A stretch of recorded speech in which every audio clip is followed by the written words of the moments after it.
ಸ್ವತಂತ್ರ ಬಂದ ನಂತರ ಈ ದೇಶವನ್ನ ಒಗ್ಗೂಡಿಸ್ಲಿಕ್ಕೆ ಸರ್ದಾರ್ ವಲ್ಲಭಾಯಿ ಪಟೇಲ್ ರವರು ಒಂದು ದೊಡ್ಡ ಮೂಮೆಂಟ್ ಅನ್ನ ಮಾಡಿದ್ರು. ಅದನ್ನ ನಾವು ಇವತ್ತು ಕೂಡ ನ್ಯಾಷನಲ್ ಇಂಟಗ್ರಿಟಿ ಡೇ ಅಂತೇಳಿ 31 ಅಕ್ಟೋಬರ್ ಅಲ್ಲಿ ನಾವು ಆಚರಣೆ ಮಾಡ್ತಾ ಇದ್ದೀವಿ. ಇವತ್ತು ನಮ್ಮ ದೇಶಕ್ಕೆ ಇನ್ನೊಬ್ರು ಸರ್ದಾರ್ ವಲ್ಲಭಾಯಿ ಪಟೇಲ್ ಅವರು ಬೇಕಾಗಿದ್ದಾರೆ. ಅದನ್ನ ಮಾಡ್ತಾ ಇದ್ದಾರೆ ನಮ್ಮ ಯತ್ನಾಳ್ ಸಾಹೇಬರು. ನಮ್ಮ ಸಂವಿಧಾನ ಬಹಳ ಪ್ರಖ್ಯಾತವಾದಂತ ಸಂವಿಧಾನ.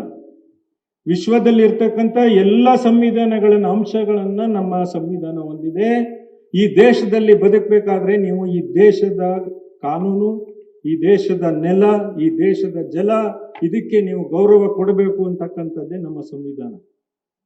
ಇಂಥ ಒಂದು ಸಂದರ್ಭದಲ್ಲಿ ಹಲವಾರು ವಿಚಾರಗಳಲ್ಲಿ ನೋಡಿದಾಗ ಮನುಷ್ಯನ ಮಾನಸಿಕ ಕೆಲವು ತೊಂದರೆಗಳಿಂದ ನಮ್ಮ ದೇಶದಲ್ಲೂ ಕೂಡ ಕೆಲವು ಆಘಾತಕಾರಿ ವಿಚಾರಗಳನ್ನ ನಾವು ನೋಡ್ತಾ ಇದ್ದೇವೆ. ಶಾಂತಿ ಪ್ರಿಯರಾದಂಥ ದೇಶ ಈ ಭಾರತ ದೇಶ. East or west, India is the best. ಯಾವುದೇ ದೇಶಕ್ಕೆ ಹೋಗಿ ನಮ್ಮಲ್ಲಿರ್ತಕ್ಕಂಥ ಸಂಸ್ಕೃತಿ, ನಮ್ಮಲ್ಲಿರ್ತಕ್ಕಂಥ ಆಚಾರ ವಿಚಾರ ಎಲ್ಲೂ ಕೂಡ ನಿಮ್ಗೆ ಕಾಣೋದಿಲ್ಲ. ಇವತ್ತು ಅರಬ್ ದೇಶಗಳಲ್ಲಿ ಕೂಡ ನಮ್ಮ ದೇವಸ್ಥಾನಗಳನ್ನ ಕಟ್ಟಿದ್ದಾರೆ. UAE ನಾರಾಯಣ್ ಗುರುಕುಲ ಇದೆ. ಅರಬ್ ದೇಶದಲ್ಲಿ ಕೂಡ ಬಹಳಷ್ಟು ದೇವಸ್ಥಾನಗಳನ್ನು ಕಟ್ತಾ ಇದ್ದಾರೆ.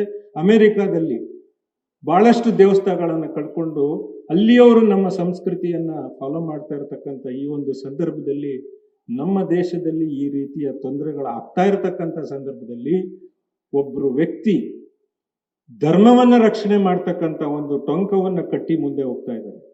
ದಿನ ಅವರ ಮಾತುಗಳನ್ನ, ಇವನ್ ಅಸೆಂಬ್ಲಿಯಲ್ಲಿ ಅವ್ರು ಆಡ್ತಕ್ಕಂಥ ಮಾತು, ಮತ್ತೆ ಸಾಮಾಜಿಕ ವೇದಿಕೆಗಳಲ್ಲಿ ಎಲ್ಲಿ ಹೋದ್ರೂ ಕೂಡ ಅವ್ರ ಹಿಂದೆ ಜನ ಇದ್ದಾರೆ.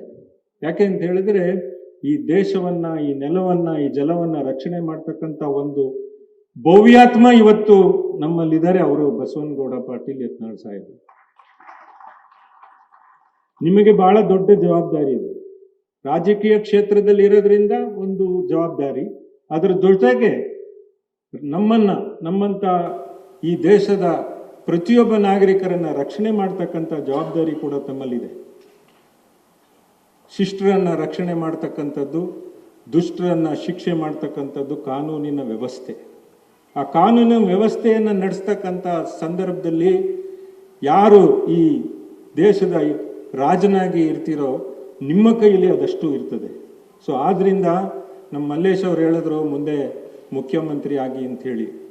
ಸೊ ಅದೆಲ್ಲರ ಆಸೆ. ಯಾಕೆ ಅಂತ ಹೇಳಿದ್ರೆ ನಮ್ಮನ್ನು ಆಳ್ತಕ್ಕಂಥ ದೊರೆ ಹೇಗಿರಬೇಕು ಅಂತಕ್ಕಂಥ ಪ್ರತಿಯೊಬ್ಬ ಪ್ರಜೆಗೂ ಮನಸ್ಸಿನಲ್ಲಿರ್ತದೆ.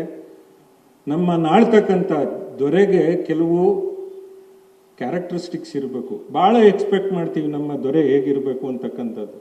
ಸೊ ಆದ್ರಿಂದ ಇವತ್ತು ಸಮಾಜ ನಿಮ್ಮಿಂದೆ ಇದೆ. ನೀವು ಬರೀ ಕರ್ನಾಟಕ ರಾಜ್ಯ ಅಲ್ಲ, ಇಡೀ ದೇಶಕ್ಕೆ ರಕ್ಷಣೆ ಮಾಡ್ತಕ್ಕಂಥ ಒಂದು ಜವಾಬ್ದಾರಿ ನಿಮಗೆ ಬರಲಿ ಅಂತಕ್ಕಂಥದ್ದನ್ನ ಚಾಮುಂಡೇಶ್ವರಿಯಲ್ಲಿ ಕೇಳಿಕೊಂಡು ನನ್ನ 2 ಮಾತುಗಳನ್ನು ಮುಗಿಸ್ತೇನೆ. ಜೈ ಹಿಂದ್, ಜೈ ಕರ್ನಾಟಕ.